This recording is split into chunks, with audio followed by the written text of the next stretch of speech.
শবে বরাত উপলক্ষে রাতভর একত্রিত হয়ে মসজিদে ইবাদত বন্দেগী করা কোনো হাদিস দ্বারা প্রমাণিত নয়।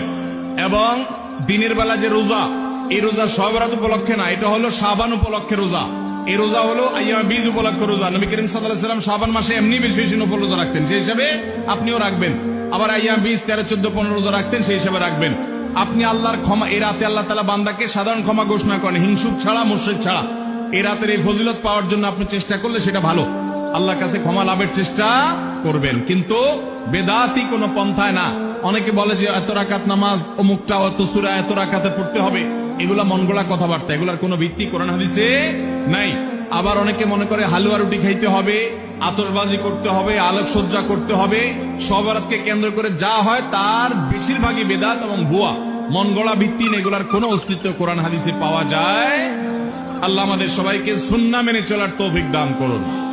আমরা সুন্নাহ মেনে চলবো। শাবান মাসের সবচেয়ে বড় আমল হলো নফল রোজা রাখা। বেশি বেশি রাখবো তো ইনশাআল্লাহ।